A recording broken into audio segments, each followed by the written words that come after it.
Homestead Studios in Santa Clarita, California, it's just the Tip-Sters with Melissa Morgan. Breaker. If you've got a tip for Melissa, the name of a source that could break open a case, something you heard that sounded like a clue, a place to get replacement parts for an easy bake oven that was recently used for experiments. Tell us about it by calling the Tipster hotline at 832-TIPSTER. That's 832-847-7837, or send us an email at jttipsters@gmail.com. And now here's your host. Move along, folks. Nothing to see here. She really does wear that unicorn headband all the time. Melissa Morgan. More cowbell. Yes, it's on 24/7 unless I have on headphones. Right. And even then, sometimes I've had them on. No, I haven't. That's completely She's very cute erroneous. in them, too. That is so wrong. Well, you are adorable in them. Come on now. Yeah, I'm totally adorable, but I don't wear them all the time, so don't perpetuate lies. Well, she wears them quite a bit of the time. I've manufacture reasons to wear them, yes. I have probably 20 different unicorn horns of different colors, unicorn headbands, and you travel with them. I do. When you went to Kentucky recently, you brought a whole bunch of them to hand out to your friends. For your information, yes, I did not waste space in my suitcase, which I would not do because I'm a terrible high maintenance traveler who needs many options, and my suitcases are full of crap. I wear about 1/3 of what I bring. I had the unicorn horns mailed to Tipster Lisa's house so that I didn't. Oh, that's different. Yeah, that's different. I did. Okay. I had them. Yeah. No, I ordered so them she and had them doesn't shipped. bring them along with her in her luggage. She mails them ahead. I did. Yeah. So, okay. I did. So the girls, one of the reasons I was so happy to get to go visit Kentucky is some girls who graduated with me at our high school got together they're doing a once a month luncheon. And the only thing that, is heartbreaking is that I can't be there every month. But I was there in September, and it was a grand luncheon, and everyone got a unicorn horn and a headband. And they did. They wore them in a picture for me. I saw the picture. Yeah. They totally, went with it, and they were very kind to do so, because I feel like everyone's, a unicorn in one way or another, right? Sure. Yeah. I think so. Yeah. Mm-hmm. Yeah. So we have many in fact, as we were getting out the Halloween decorations, because it's the most wonderful time of the year. Melissa likes Halloween. I have a little bit of a problem. Yeah. The Halloween's my jam. Has been since I was a kid. And there was a box, a big plastic tub with a lid that says headgear and unicorn headbands. Yes. I wrote on a piece of tape, headgear and unicorn headbands, because I'm sure everyone has a giant tub of unicorn headbands and different headwear. Well, it's not in that box. It's not just Halloween stuff. It's also Christmas stuff. There's lots of reindeer antlers in there. Apparently, I have a thing about headwear. Several of those reindeer antlers have lights that light up and sparkle. They do. They do. I got a problem. I like stuff on my head. I don't know what. It's probably because I have a very large head and have always been afraid that things won't fit. And I have purchased hats in the young men's department because I have a giant head. But you know how some things happen when you're young and they scar you for life. So I was 17, waiting in line alphabetically to be measured for cap and gown for graduation. And the woman measuring my head measured it with, a tape measure or whatever those things are called that you sew with that are soft, a tape measure. And she went, no. And, she did not. And measured a second time. Well, yes, she did. That's rude. Well, but I think she was so, terrified that a 17-year-old girl had a head the size of, Chewbacca or something. I don't know what the problem was, but I was like, God damn it, lady. Can you just give me the biggest hat and move along? Yeah, just shut up and give me the fucking hat. Yeah, I got a big head. Let's move on. Do you need to draw attention to... Anyway, so yeah, I've been traumatized by headgear that doesn't fit since then. And apparently I'm just going back to my childhood and continuing to put things on my head to see if they fit. Right. But I'm going to say I have a glorious collection of different color, different itemized unicorn headbands, some with flowers, some with sequins, some with feathers, some with fur, some with little ears, some without ears, multicolors. And it's come on, you got to admit that's a bit of an obsession. A little, yeah, I'm fine with that. All right. I don't do heroin. I don't collect child porn. I'm allowed to have some motherfucking headbands, right? Well, yeah, if you compare it to those two things, gosh, please collect as many unicorn horns as you like. I'm just saying there are worse things in life, and I'm allowed to have some unicorn headbands. Yeah, there so are. Let's just move on, Smarty Pants. I do have to say that I loved your intro, as I always do, and we never tell each other what we're going to talk about. And especially producer Mark never tells me the intros. But I was probably a very deprived young girl in that I never had an easy bake oven. I feel like my dislike for the kitchen happened as also traumatically as a youngster. My mother was this gold star chef, and my grandmother was adept at about 5 different old school country recipes. And I just never really wanted to go into the kitchen except to get another, at that point it would have been a Mountain Dew, and then later on a Diet Mountain Dew, and then now a Mountain Dew Kickstart Black Cherry. So I have apparently... PepsiCo is very happy with you. Can I just say I that? don't know why they have not built the Melissa Morgan wing of PepsiCo, because I'm fairly sure I alone have kept them in business over all these decades. Yeah, at least a good portion of their business. Yeah, there should be the Melissa Morgan wing of PepsiCo, just the Mountain Dew wing, showing when I started, Mountain Dew as a youngster, and then my mom's like, oh, it's got too much sugar, and then for years I never drank it, and then when I was in my early 20s, they came out with Diet Mountain Dew, and I was like, yes! I literally danced in the streets when you could buy Diet Mountain Dew at Kroger.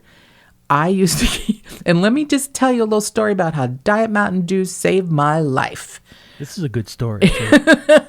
I kept 2-liter bottles of Diet Mountain Dew in a box in the back of my car because I, was working. It's my early 20s. I love that. And I brought, what? You kept it in the back of your car. Shut up. I took it to work with me and I drank it all day long. Diet Mountain Dew out of a 2-liter bottle.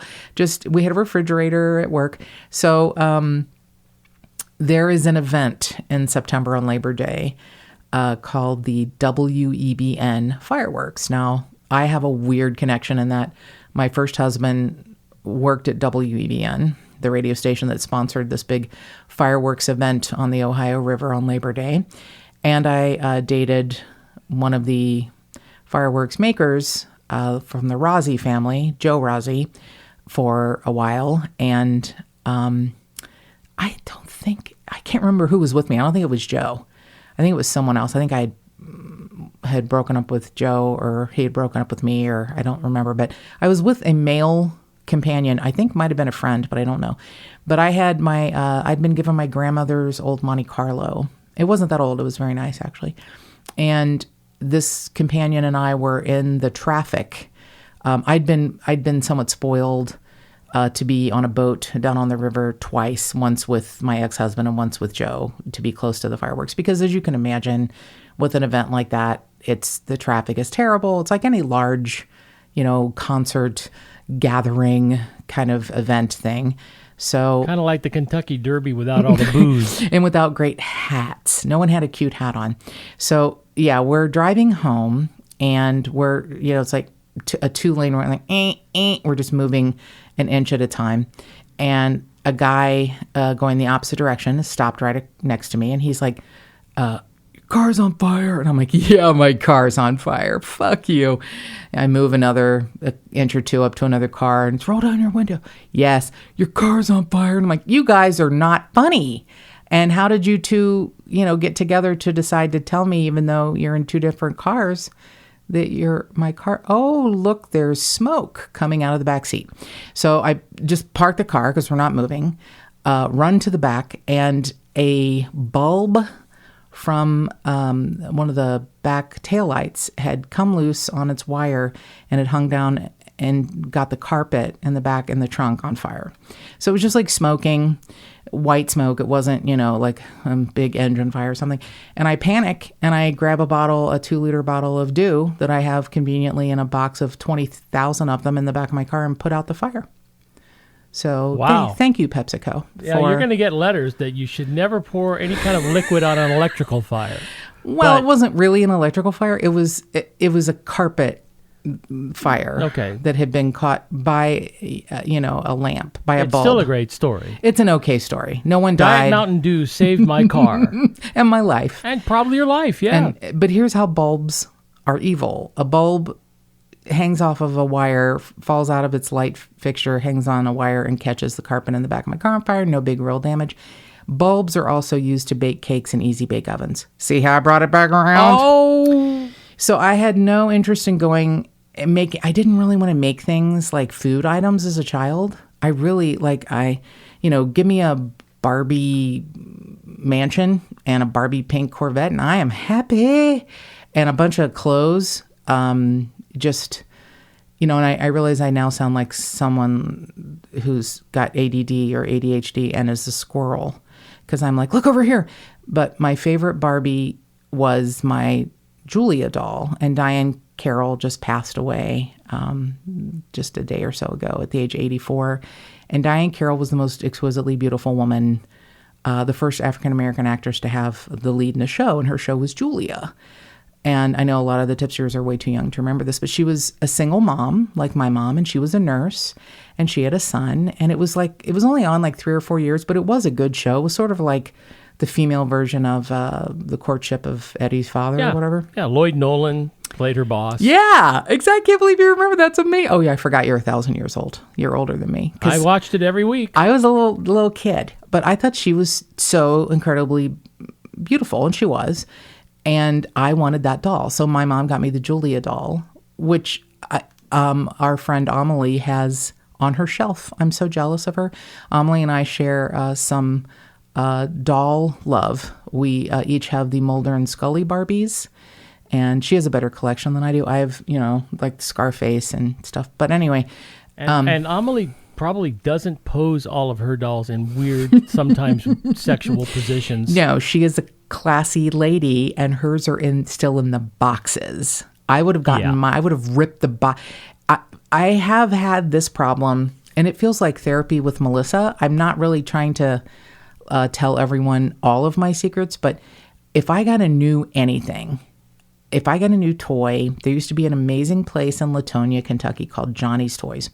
And every kid who registered got a key for their birthday.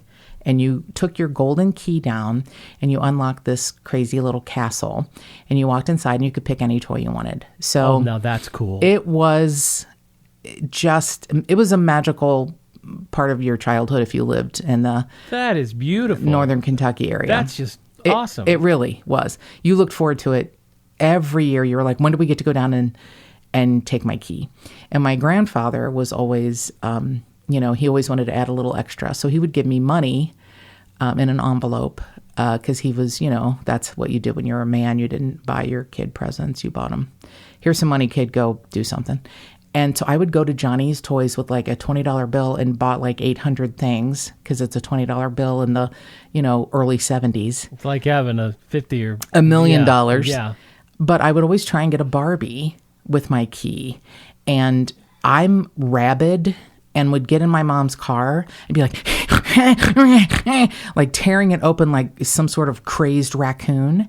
And they used to have these awful plastic straps that would strap the Barbie to the back of the paper box that would look like some sort of a background. And I'd be like, get off of my Barbie. She needs to be free. I would tear it was probably a 15-minute trip to Latonia from Taylor Mill, and I could usually not get it done in time because you really needed scissors, and I'm 6 or 7 and tearing shit with my teeth like a maniac. Just wanted to get her, and I do the same thing now. But now I'm an adult, and I drive my own car, and I have scissors.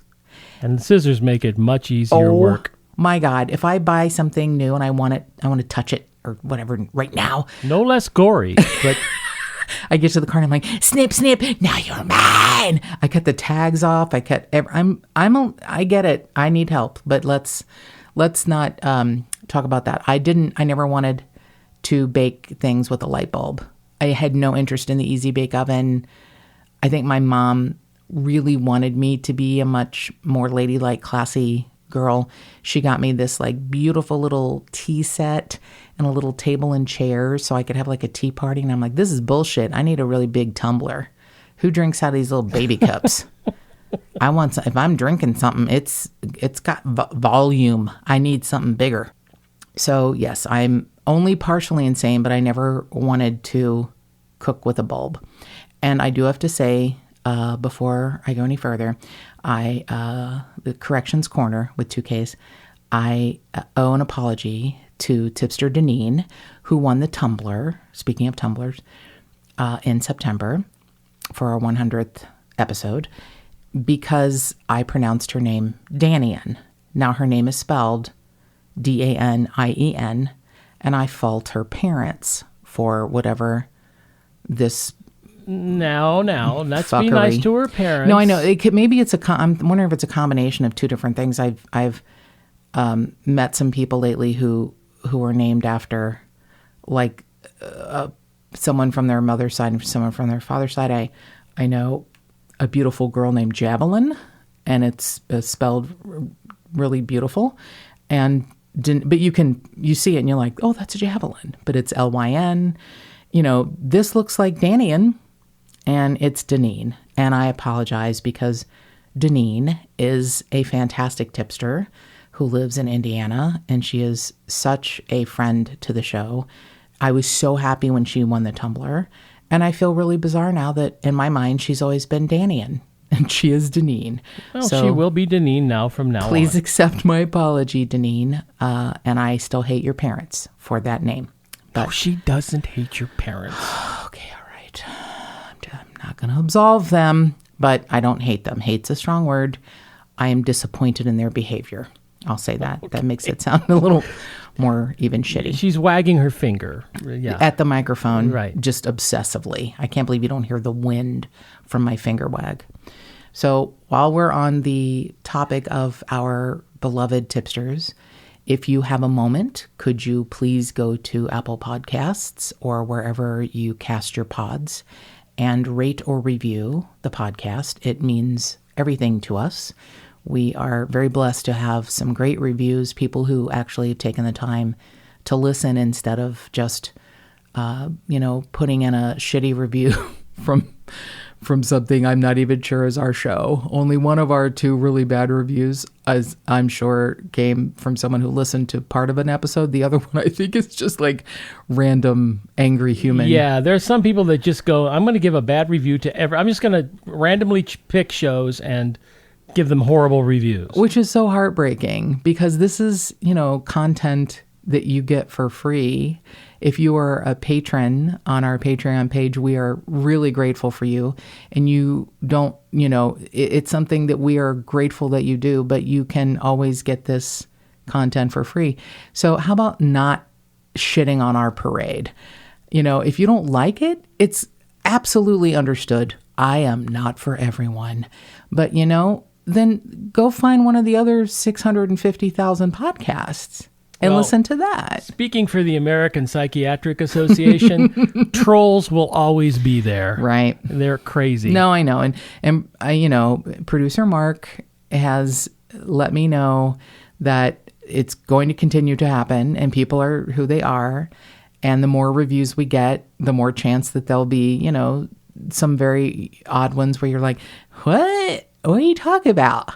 But, you're entitled to not like this show. How about not, taking time to write a review or rate it? How about just moving on to something you like better?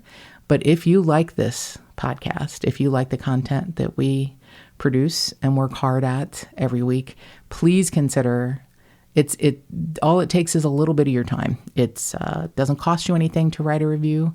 It doesn't cost you anything to rate it 5 stars. It doesn't cost you anything to subscribe on your purple podcast button if you have an iPhone, or again, wherever you cast your pods. We would be very grateful for you to do that.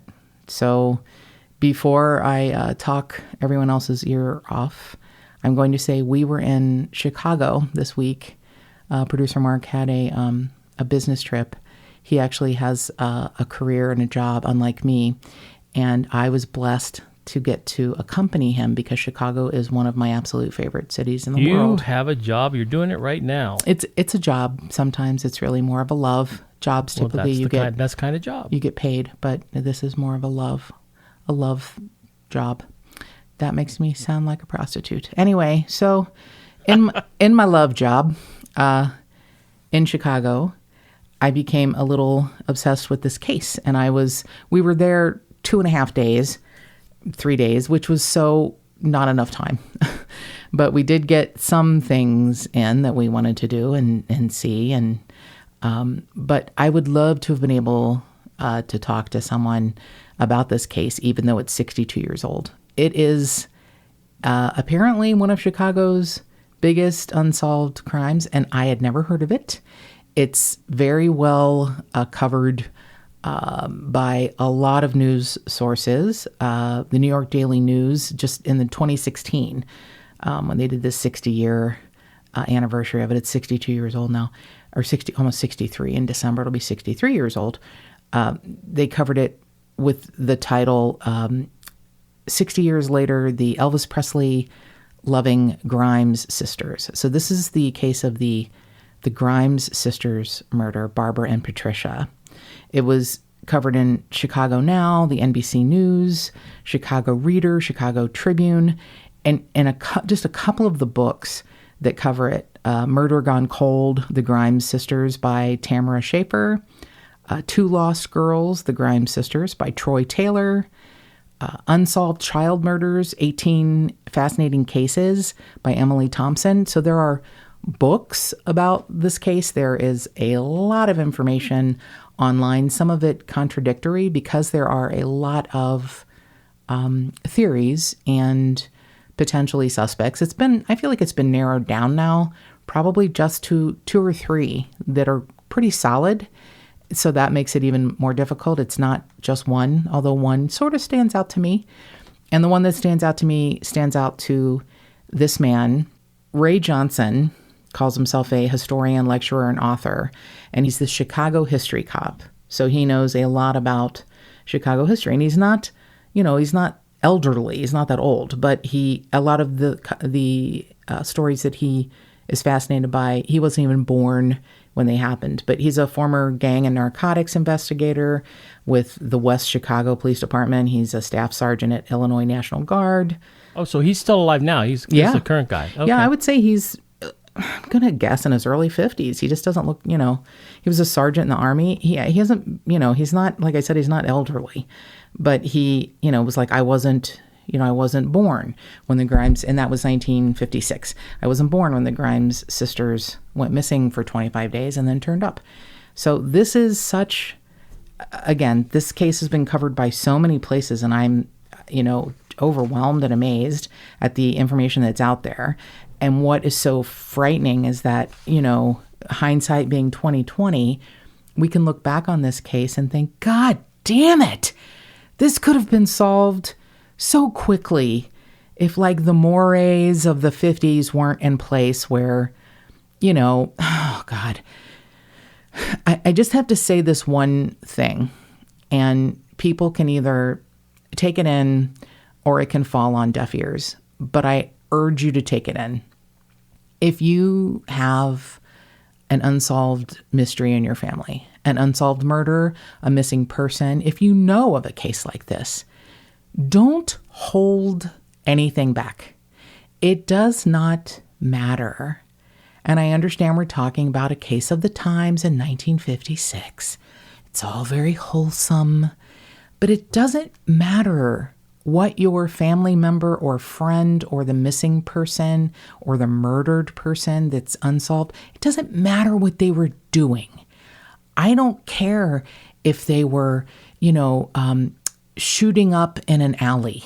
I don't care if they were a sex worker. I don't care about any of that. And you shouldn't either. What you should care about is that you find the person who did this to your friend or loved one, and they have to pay. They get the justice that they deserve. So many people are so reticent to say, well, maybe she had more than one boyfriend. You need to tell anyone who will listen to you everything. You need to tell them everything that you think or think you know. Because even if it's just a suspicion that someone had this secret life, let's call it that, you need to let someone know. Because these two girls, 12 and 15, two young sisters who were in love with Elvis Presley and head to the theater to see Love Me Tender in December of 1956 for the 87,000th time because they love Elvis Presley, they may have had friends, or they may have known men who were a little older, and they may not have been, the little girls who didn't know anything about anything. Maybe they did know who took them, potentially, and hurt them. Maybe they didn't, although their mother who just really passed away in, I think, 2010 at the age of 83, never knowing who did this to her daughters. She said they would never, I don't care how cold it was, they would never have gotten in a car with someone they didn't know. Maybe they didn't. Maybe they wouldn't. Maybe they did. But you can't rule out anything, and you can't not tell the truth. I guess that's the whole long, boring thing I'm trying to say. Tell the truth. Tell the truth about it. It doesn't matter what someone was doing or not doing. What matters is you can't find out who killed or hurt someone until you find out about the someone. You need to know about their lives, if they have more than one, their secret life, their present life that they show to the world. If you know something about a case that could help solve it, tell someone, tell law enforcement. I get so angry when I hear things like this, and I get it. We're talking about a long time ago, but still, it's like, oh, these girls went to church and they were wonderful girls. It doesn't matter. What if they were interested in boys? It's going to happen. Why does that mean that their death isn't, not everyone who dies is just murdered by a stranger for no apparent reason. Or not everyone who dies is, on their knees in church. It doesn't make them a bad person. It makes them a person. And their, story needs to be cleared and told, and whoever hurt them needs to pay. So I'm stepping now off my soapbox. So here I'm stepping down. Here we go. This is the story of the Grimes sisters' murder. So obviously it's a double murder. Patricia and Barbara are 15 and 12. Barbara's 15, Patricia's 12. Patricia is a little larger than her older sister, and apparently had a beautiful figure at the age of 12. Probably someone never wanted to say that in the 50s either, but it's in some of the documents. Larger than her older sister and more developed is what we'll say. So they walk approximately 1.5 miles from their home on December 28th of 1956, probably still on school holiday break, and they walk from their home to a theater. Their home is in McKinley Park, and about 1.5 miles away is a theater in Brighton Park. And they love Elvis Presley, as a lot of young girls in the 1950s do, and they have seen Love Me Tender numerous times. But they're going again. They leave at about 7:30 p.m. Now, their mother, Loretta, and their father have been divorced for 11 years. So, they're the kind of on the younger end of 6 kids, a big Catholic family. And Joseph and Loretta had gotten divorced, and their mom is working her butt off, and she has to take care of her kids, and she has to also ask them to be helpful around the house. they have to do chores, which they're not really excited about doing.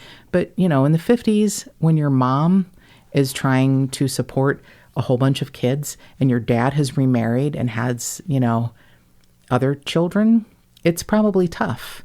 So these two beautiful young girls are walking 1.5 miles from their home. They leave at 7:30, and they told their mom they'd be back before midnight, even if they stayed to watch the double feature.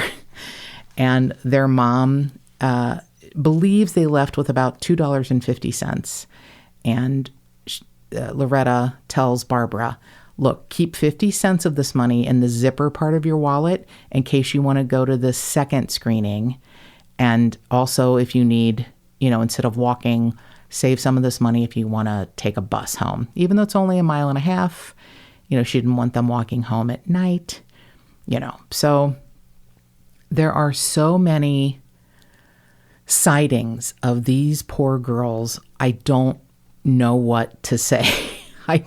The sightings, the number of people who have seen them, and I don't know if it's because they were beautiful girls, if they're walking by themselves, if it's, 1956, it's a small neighborhood of Chicago, but the number of sightings, and I would say 75% of them sound legitimate. They have details that make them sound legitimate, but it's just, this is one of the craziest cases I've ever looked at as far as the number of sightings from different people, different parts of the city, who actually feel like they have some validity. I can't even explain it. I just would end up like scratching my head.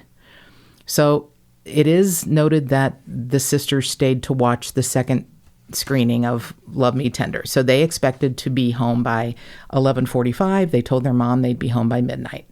So when they had not gotten home by midnight, Loretta sends their older sister, Teresa, who's 17, and their brother, Joey, who's 14, to go wait at the bus stop that's closest to their house, just in case the girls decided to take the bus home. And after 3 buses had driven by without stopping and the girls did not get off the bus, the siblings went home. So at this point, Loretta has called every one of the parents of any of her girls' school friends that she can think of. She has even gone to different addresses of different, houses of friends if she couldn't get a hold of them via the phone. And after she sees Teresa and Joey come back home, she's like, that's it. This has gone too far.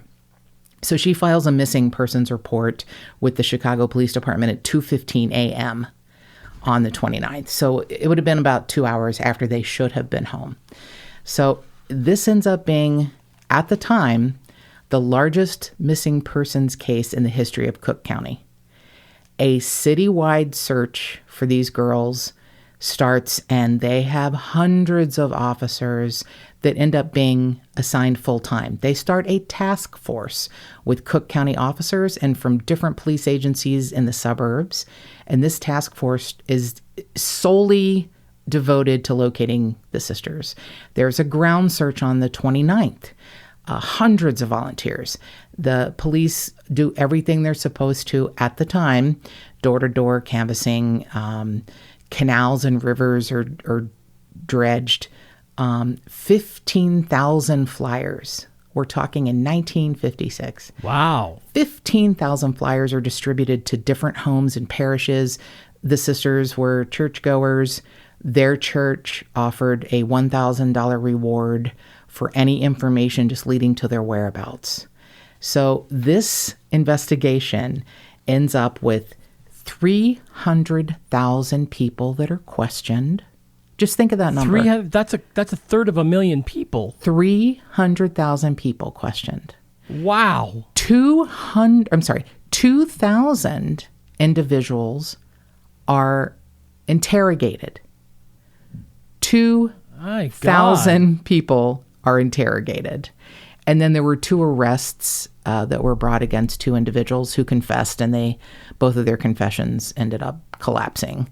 One of the individuals was Edward Bedwell, and he said that he was coerced into giving a confession after, being a prolonged interrogation by the police, and another young man, he said he was there for 4 days.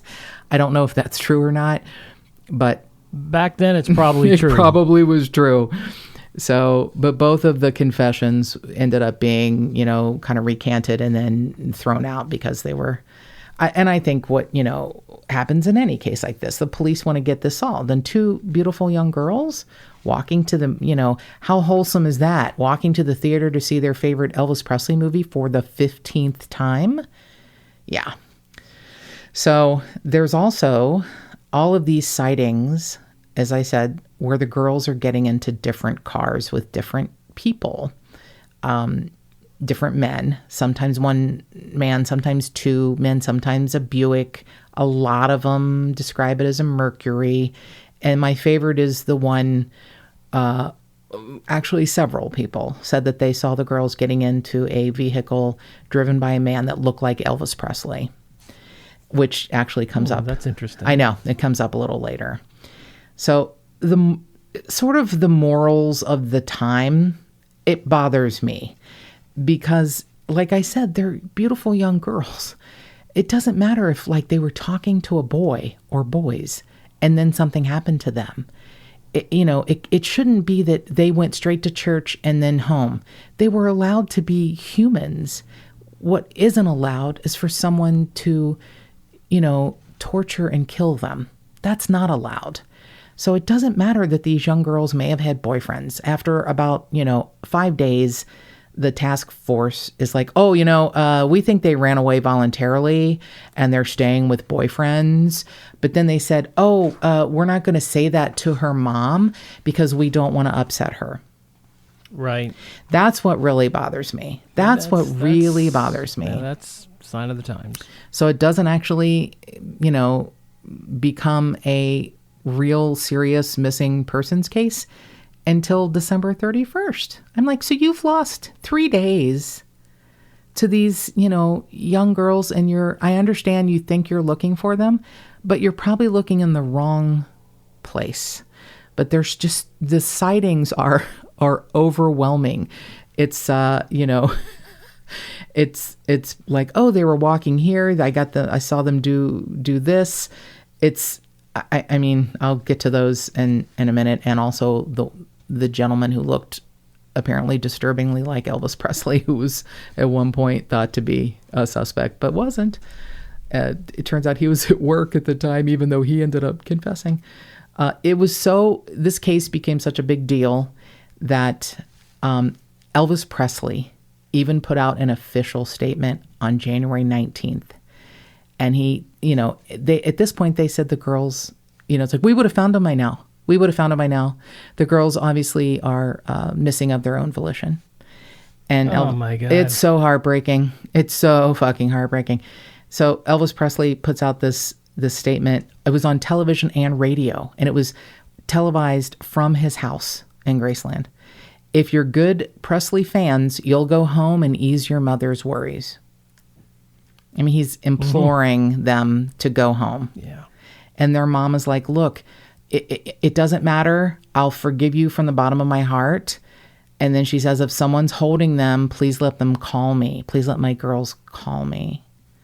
So unfortunately, 3 days after Elvis Presley's plea for them to come home on January 22nd of 1957, a construction worker named Leonard Prescott, after kind of a thaw, an unusual thaw in January in Chicago of a recent snowfall, he sees what he thinks are flesh-colored mannequins on the side of the road behind a guardrail when he drove along a rural country road called German Church Road. It's in an unincorporated part of Chicago called Willow Springs.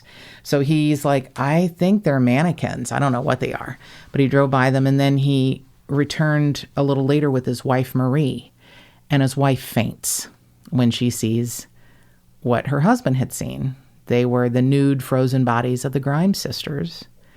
And they were lying face up, horizontally, in a section of a snow-covered ground behind a guardrail, right off the embankment of something called Devil's Creek. And Barbara's on her left side with her legs drawn up slightly toward her torso. And Patricia's on her back with her body covering her sister's head. And then her own head is turned sharply to the right. So, of course, it's like they were driven there and dumped. And there are 3 wounds that resemble like an ice pick that are discovered on Barbara's chest, and injuries that look like blunt force trauma that's on both of the girls' faces and head. And, lots of bruises are all over Patricia's face and body. And it was actually the girl's father, Joseph, who went to formally ID them, and he was driven to the crime scene. So 160 officers from different suburban Chicago police departments assist with local volunteers, and they conduct this search of the area, and it uncovered no evidence, which, we get now. If someone's going to dump a body, that's probably not where you're going to find a lot of evidence, because it's not the crime scene. That's the problem, is finding the crime scene, and that was never found. So they don't look for the crime scene. They look for who they think did it, but not well. So this case, when you shake your head at the mores of, okay, let's just say the girls weren't walking, straight home from the movie to church or to home, find out more about the girls and their friends, as opposed to hiding what you think might have happened, or thinking, oh, they ran away with their boyfriends. They didn't have boyfriends. So the police were really criticized, especially during the search, because they had so many untrained individuals, and they trampled over, what could have been any evidence. But I don't even know if there was any evidence there. I think they were placed there. So here's another weird part of this. I've really never heard of anything like this, and maybe because it was such a big case is why they brought in so many people. But their autopsies were performed the day after they were found, on the 22nd, by 3 forensic pathologists. I think they wanted to find everything they could to solve the case of these girls. And maybe when you have 3 cooks in the kitchen, maybe that's when the problem starts. Might create a lot of confusion. Oh my God. So they each had a 5-hour examination of each body. And the 3 forensic pathologists could not agree on either a date of death or a cause of death. Fantastic. It was awful. And I don't understand, knowing what we know now, I feel so bad looking back 62 years later on, 63 years later on, hindsight is 20/20. But so one of the experts examined the sister's stomach contents, which is pretty smart. And it basically had in it their last known meals at home, their dinner, and some snacks they had bought at the movie theater on the 28th. So to me, that shows they were at the movie theater. There's actually some reporting, which I'll read later, that it's like, no, they never went to the theater. They took their money and went to Nashville because they wanted to see Elvis in concert, because they had $250 in there. So, they did have dinner at home, and they did have some things purchased at the theater, and that shows up in their stomach contents. One of the pathologists said they've died within 5 hours of the time that they were seen alive at the theater. It was either late, so it would have been either late evening, the 28th, or early morning on the 29th. Here's the part that kills me. So because they had been outside, probably, for 25 days, the cause of death was ruled as a combination of shock and exposure. So each of these, 3 pathologists are trying to come to their conclusion by eliminating other causes. One of them said that the wounds on the body were not inflicted pre-mortem, and they were post-mortem puncture wounds, probably inflicted by rodents. Really? Yeah. And I know. It's so, I hate to second guess anyone, but holy shit. 3 different pathologists with 3 different, theories. Apparently, none of the wounds found on the girls' bodies were considered fatal, but intoxicology reports said that neither of the girls had had anything to drink or had been drugged or poisoned. None of their clothing was found. They were completely stripped, and even all the pathologists did agree that they were really remarkably clean. I don't know if that means they were cleaned, after, or if they were just very clean girls. One of the autopsies said that Barbara had likely engaged in, I don't know how you likely engage in sexual intercourse. They were calling it either consensually or unconsensually around the time of the death. Although they say there's no evidence that she was forcibly molested. Okay. All right. I know. So their official death certificates for both girls, Barbara and Patricia, are listed as murder, but in both cases, another listing underneath that is secondary shock from exposure and low temperatures. So, what? They were just left outside to freeze to death? Yeah, like they were beaten, but then put outside, and they died because the temperature lowered their body temperature to where it would be incompatible with living. Was there evidence that they were beaten? Yes, and that there were bruises found around faces and chests. I don't know if these were... It doesn't sound like beatings that would have killed you. Well, I guess the question would be, was it enough to knock them out so that they'd be unconscious and then freeze to death? I don't know. And I don't know that anyone knows. I mean, there's the chief investigator of the Cook County Coroner Office, Harry Gloss, and he said, I agree with the official time of death, that it was, just right after they had gone to the theater, and that there's all these marks of violence on their faces. So, he thinks that they were beaten, maybe to death. I mean, he comes short of saying beaten to death, but he says they were beaten, and he feels it was, before they were left outside. He feels that there's no post-mortem rodent infestation because it was so cold. So I don't know if rats come out, when it's freezing cold and there's a lot of snow. I don't think they do. Yeah, I kind of am agreeing with, Harry Gloss. He says there was, like a thin layer of ice around the girl's body, So he thinks they had, been there a while. It's like it had snowed, it had melted, it had snowed.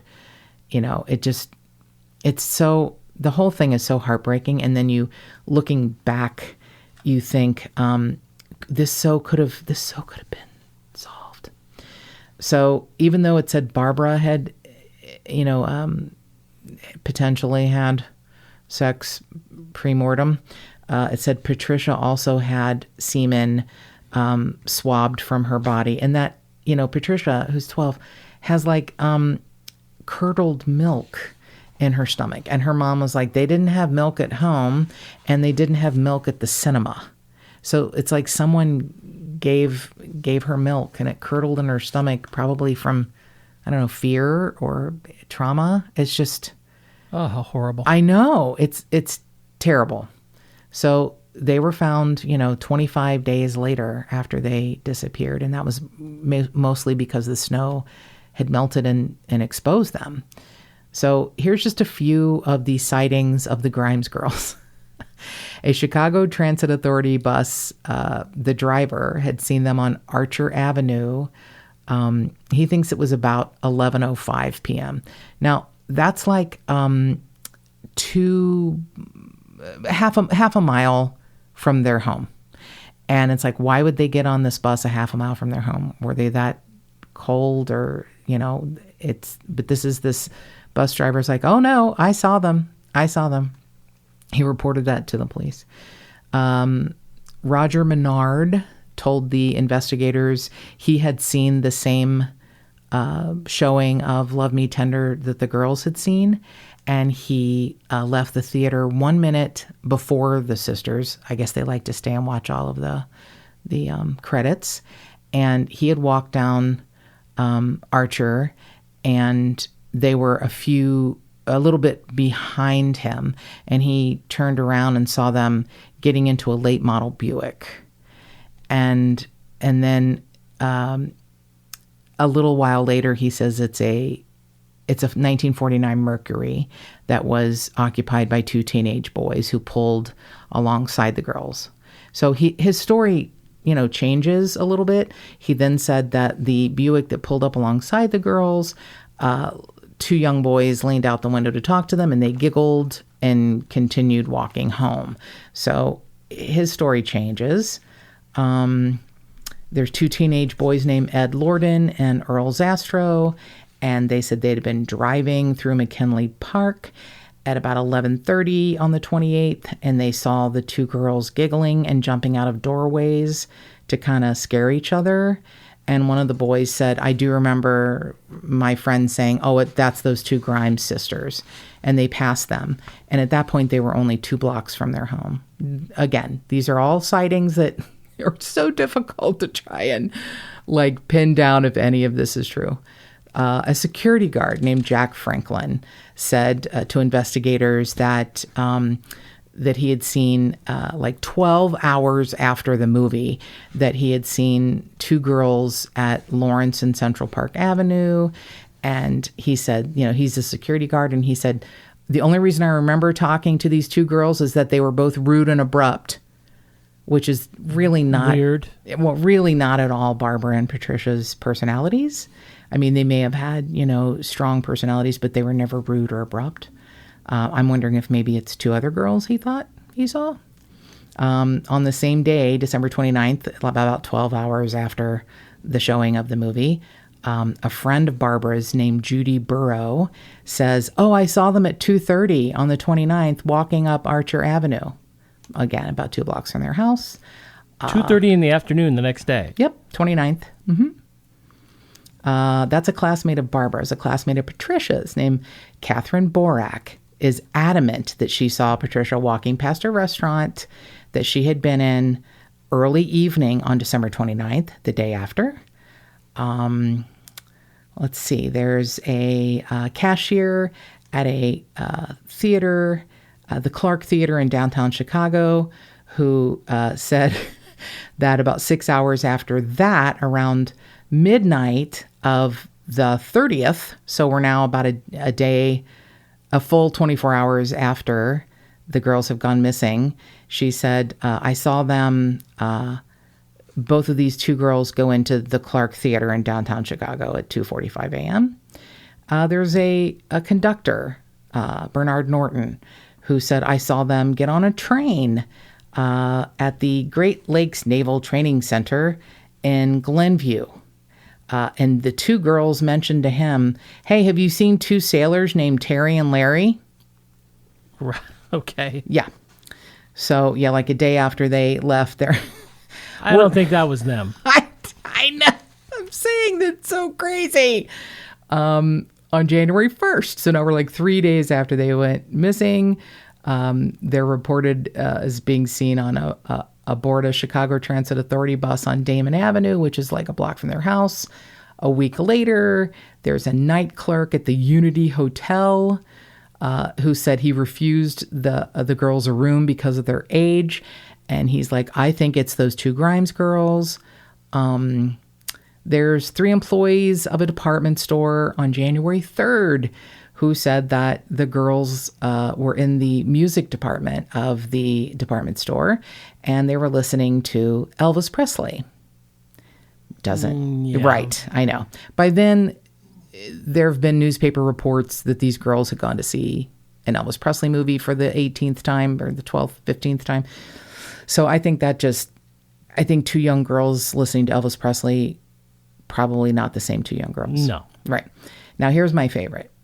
A woman named Pearl Neville contacted the Chicago investigators on January 17th and said she had met both girls in a restroom at a theater where they were going to see Elvis Presley in concert in Nashville. And Nashville. Mm-hmm. Yeah, on January 17th, she calls and says, I saw these girls on January 9th. They were in the bathroom of a theater. They had gone to see Elvis Presley. They were tired and bedraggled, and they asked her if she knew of a state employment agency so they could get work. Now, this one's interesting because they followed up on Pearl Neville's tip, and a clerk at the state employment agency identified the girls from pictures and said, oh yeah, both of those girls gave me their last name as Grimes, and they filled out applications. Well, I know. Now that's interesting. That's the one that I find interesting. I don't know that I believe it. It could have been that the story was so big then that two young girls who were looking for work and run away from home used their last name. I mean, I don't know, but I don't. It's possible.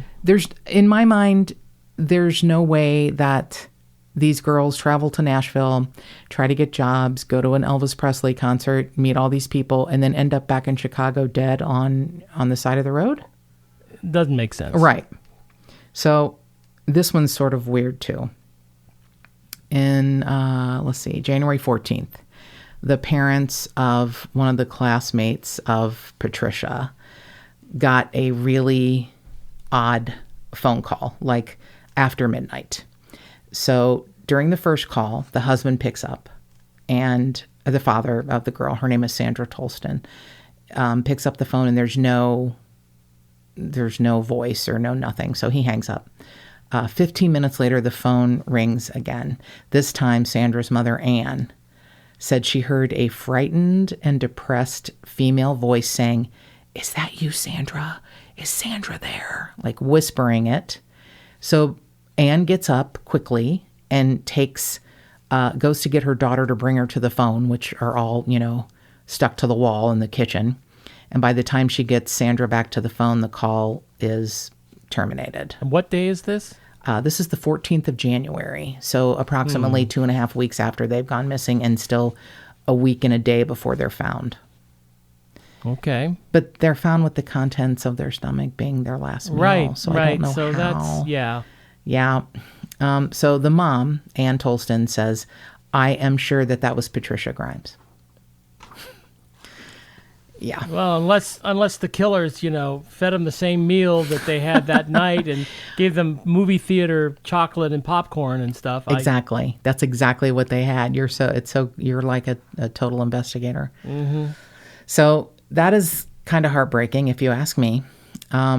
This case, I guess, is so big that after the January 19th appeal from Elvis Presley directly, Ann Landers gets an anonymous letter delivered to the Chicago Sun-Times.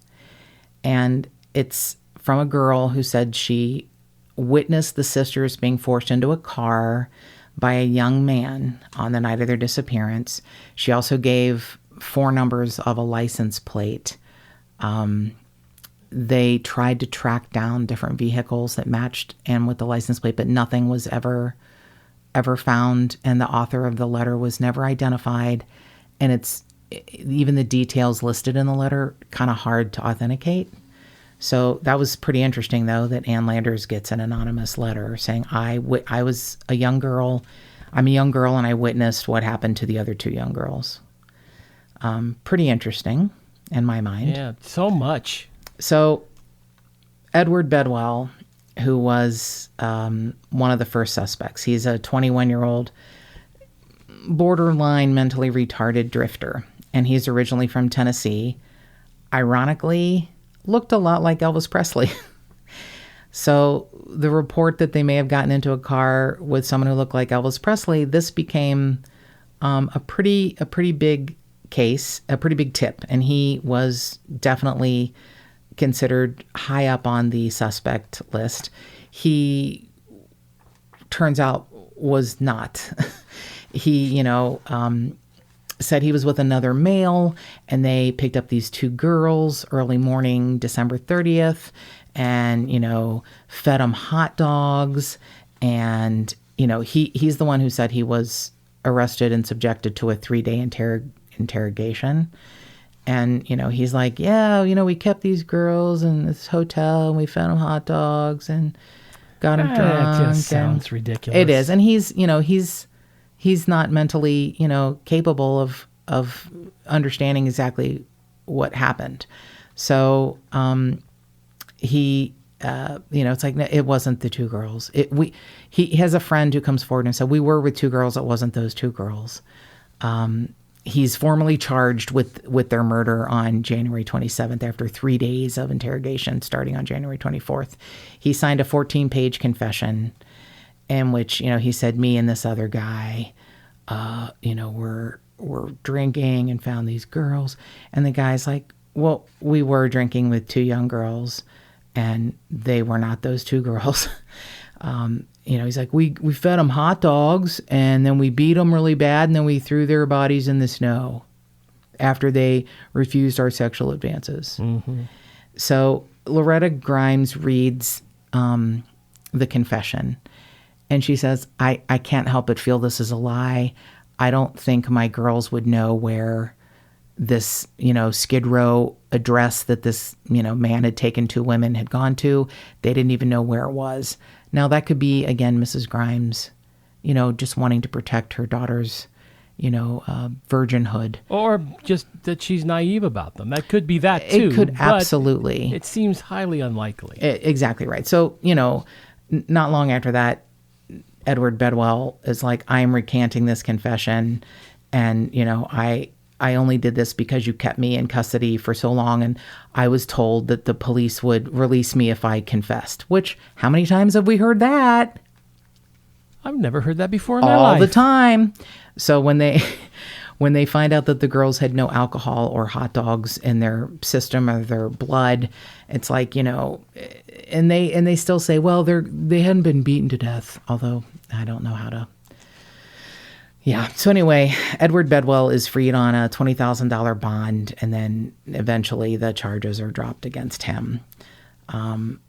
This is kind of interesting. He was arrested and yet acquitted of a rape of a 13-year-old girl in Florida. Later, afterward? Mm-hmm. And he ended up dying in November of 1972 in Florida.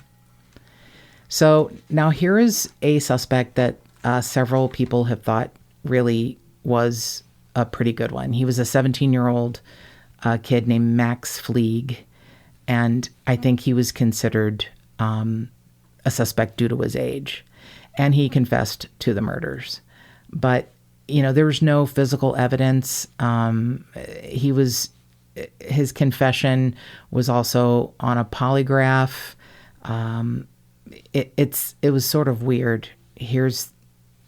Now, Max Fleeg is a person that some people still think did it.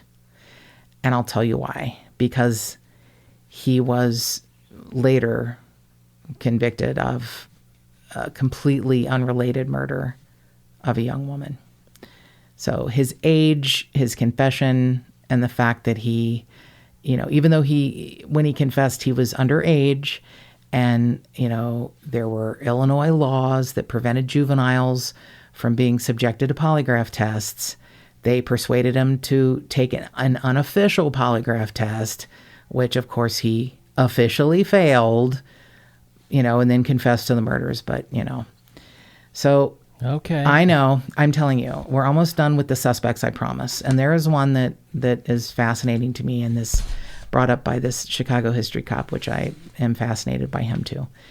A 53-year-old steam fitter and psychic named Walter Kranz called a switchboard operator in Chicago's police department on January 15th. Now, this is interesting because it's, a week before they're found. And he said, both sisters are dead and their bodies are going to be found in an unincorporated area of Lyons Township, which was basically a mile away from where they were found. He wouldn't give his name. He said, I had this revelation in a dream, and then he hung up. But the operator was able to trace his call at least to a location close to his house. So they kind of figure out it's Mr. Kranz, and it's a week later, it's like, oh, this is a mile from where that dude said that they'd be found. So when they question him, when they figure out and narrow it down it's him, he tells the police that, several members of my family, all of my ancestors, possess these psychic powers. And I had this particular vision after a night of heavy drinking that may have helped rule it out. Right. That may have helped, at first they're like, he is our number one suspect. But, there was a ransom note that Loretta had received before they were found, and they did a handwriting, analysis, and the expert said he didn't do it. So after he was, questioned numerous times, he's released. So it's such an overwhelming case, and I think they're throwing so much shit against the wall to see what sticks, which is, sometimes works, but most of the time doesn't. But even in 1956, now 1957, crowdsourcing is such a beautiful thing. And friends and neighbors of the Grimes family and classmates and teachers of the girls have several fundraisers for the family. They put out things in the local press, the city council. There's donations, all kinds of ranges from 50 cents to $500. And Mrs. Grimes was having a difficult time working, and here she is supporting all of these kids and 2 missing and now 2 deceased daughters. So they end up being able to have a wake at the girls at the church, and the money raised can pay for the mortgage on the rest of the mortgage on Mrs. Grimes' home. Oh, and that's exactly fantastic. Yeah. Such a beautiful thing. And there's enough money to bury Barbara and Patricia where she wanted them to be laid to rest, which was the Holy Sepulchre Cemetery in Worth, Illinois. And all of the fees were waived by the funeral home. They're buried side by side. The pallbearers are, classmates of theirs. It's heartbreaking. It's heartbreaking. But in that sort of heartbreak, a community that gets together to support this mother is fantastic. It's so fantastic to hear about this. So in May of 1957, Mrs. Grimes gets an anonymous telephone call from a man who says, "I was the one who undressed and killed your daughters." And she has received quite a few hoaxy phone calls. It's terrible. This caller, be horrible. It's terrible. But this caller ridicules the police. He's like, how could they have tried to blame Edward Bedwell for my work? And he ends the call with information that was never released, which is so interesting. I know something about your little girl that no one else knows. Your smallest girl's toes were crossed at the feet. And then he laughs and hangs up. And she actually had a foot anomaly. Wow. Yeah. Now, if they were found nude, I don't know how. I don't think they had socks on. So, he's like, I know something that even the police don't know. And it's like, well, anyone who saw them the police know. would know her toes are crossed. So a year after the murder, Loretta Grimes says, my daughters were murdered by someone they knew. And she's saying this because she doesn't want them to have gotten in a car with a stranger. She said the weather was cold that night, but Barbara and Patricia would never have gotten into a vehicle driven by someone unknown to them. I don't care how uncomfortable the weather was. I get what she's saying, and chances are it's true. It may have been someone they knew, right? However, you got to keep your mind open. Joseph Lohman, who was the Cook County sheriff, believed that the girls had been beaten and tortured and murdered by a serial predator who was, a sexual offender, and he lured them into their vehicle. And that's what he thought happened. He died in 1969, and at the time of his death, he was the dean of the School of Criminology in Berkeley. So, he's a smart man, and he teaches other people. But, he thinks it was someone they didn't know and they were lured. And their mom, of course, on the other side is like, nope. So on the 18th anniversary of the disappearance, there was one detective left who had been involved in the original investigation. And he announces to the media, there's no credible suspects. It just officially remains unsolved and an open case. Now, in 2013, the Grimes, they have a younger brother, James, and he was just 11 when they were murdered. And he said, I'm happy that they're considering reopening the case. I welcome as many people in the public who know anything, who might know something. I just assumed it was never going to be solved, but maybe there is hope. And hope may come in the form of Raymond Johnson. He's, the Chicago history cop. So he's, working on a book about unsolved cases, and he becomes obsessed with this one. And he's like, this is solvable. This is solvable. We need the public's assistance, though, which I understand. He's retired, and it's typically only the ones who are retired who come out and say, we need help, because the ones that are active are like, go away, public. Yeah, I'm too busy. No, I'm not. It's not I'm too busy. You're getting him away, son.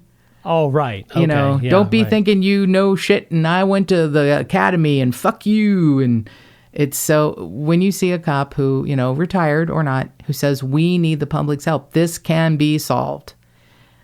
So he thinks, and I can't help but lean toward his side because he makes a real good argument, that the perpetrator was this 23-year-old man, 23 at the time.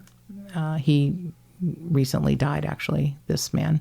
And he wouldn't name him, even though he was dead, because he said he felt like his two children had maybe not known about his past. But the thing is, he is convicted of raping and murdering another girl a year later. So, and he was sentenced to 99 years, and he only served 11. Oh, wow. And he got out and got married and had 2 daughters. And why does he think his daughters don't know about his history? Like, okay, well, he was convicted of murdering one girl, and I think he murdered these other 2, but I don't want to upset them.